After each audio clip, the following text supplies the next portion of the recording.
શું કોઈ માં પોતાની દીકરીને મોટી કરવા માટે 36 વર્ષ સુધી પુરુષના કપડાં પહેરીને આ ધરતી ઉપર કામ કરે છે અને કોઈને કોઈ પ્રકારની ખબર નથી પડવા દેતી? પોતાની દીકરીને પણ 10 વર્ષ પછી ખબર પડે છે કે આ મારી માં છે કે પિતાજી છે. અને આ કહાની છે કેરળની અને તેમનું નામ છે પેસુમલ.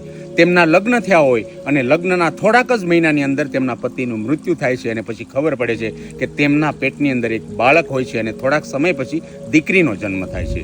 અને દીકરીને મોટી કરવા માટે તે બધાના ઘરે કામ કરવા જાય છે અને બધાની ખરાબ નજરથી તે કંટાળી જાય છે અને આખીરમાં એક ફેસલો કરે છે કે તે હવે સ્ત્રી નહીં પુરુષના કપડાં પહેરી અને આ ધરતી ઉપર રહેશે. અને તેવી જ રીતે તેમણે એક લુંગી અને એક ખમીસ પહેરી અને પુરુષ જેવો વેશ બનાવી અને 36 વર્ષ સુધી નોકરી કરીને આખીરમાં તેની દીકરીને મોટી કરી. હાલ તો તેની દીકરીના લગ્ન પણ થઈ ગયા છે અને 36 વર્ષ પછી તેમણે જાહેર કર્યું કે હું એક માં છું, બાપ નથી. અને આ કહાનીને લોકોએ ખૂબ સરાહના કરી અને ખરેખર આ કામ છે ને એક માં જ કરી શકે અને માં સિવા છે ને આ પાત્ર કોઈ ભજવી ન શકે. તમને આ કહાની પસંદ આવે તો ચોક્કસથી એક લાઈક કરજો.